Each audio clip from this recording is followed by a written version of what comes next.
তোমার এইটাই তো প্রবলেম, তুমি তোমার দোষ কখনো বুঝবা না, কিন্তু আর কত এমনি চলবে। আমি ভেবে আর পারতেছি না, তোমার যা ইচ্ছা করো। 2 দিন পর পর সেম জিনিসটাই রিপিট হতে থাকে, আমি আর নিতে পারতেছি না এগুলা। কিছু করলেও প্রবলেম, কিছু না করলেও প্রবলেম। তোমারে আমি জাস্ট টলারেট করতে পারতেছি না। আমি সব শেষ করে ফেলবো, আমি সত্যি বলতেছি, আমি সবকিছু শেষ করে ফেলবো। তোমার যা ইচ্ছা তুমি করো।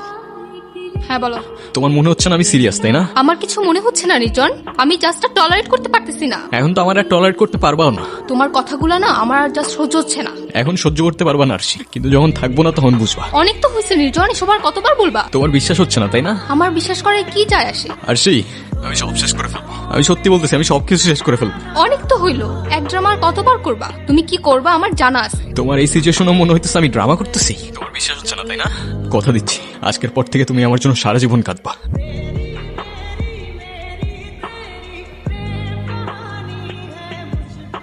কলটা ধরো প্লিজ। কলটা কেন ধরতেছো না? আই এম সরি, প্লিজ কলটা ধরো। কি হয়েছে মা, কাঁদতেছো কেন? তুই কেন এই কাজ করলি রে বাপ? কেন তুই এমন করলি? কি বলতেছো মা? এই যে আমি, আমাকে দেখতে পাইতেছো না? ও কি তোমাদের কিছু বলেছে? তুমি কি কিছু জানো? ও তো আমায় কিছু বললো না বাবা। ও এটা কি করলো?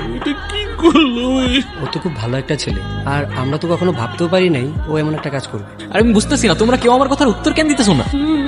মা, কে এই ছেলেটা? বাবা, মা কিছু বলতেছো না? তুমি আমার ছেলেকে উঠাও, তুমি আমার ছেলেকে উঠাও, ওর ঘুম ভাঙাও। আমি আর কিচ্ছু চাই না, আমার ছেলেকে উঠাও। তোমরা কেউ আমাকে দেখতে পাচ্ছ না? আমি এইখানে। কেন আমাকে এভাবে ছেড়ে গেলা? আমি কি করব এখন? আমি আগেই বলছিলাম, তখন তো শুনলা না, এখন আফসোস করতেছো। আমি ঠিকই জানতাম তুমি কাঁদবা, কিন্তু তখন বুঝলাম না। প্রথম সবকিছু কত সুন্দর থাকে তাই না? তারপর চেঞ্জ হতে থাকে, ইন্টারেস্ট, বিহেভিয়ার আর সাথে ইমোশনস।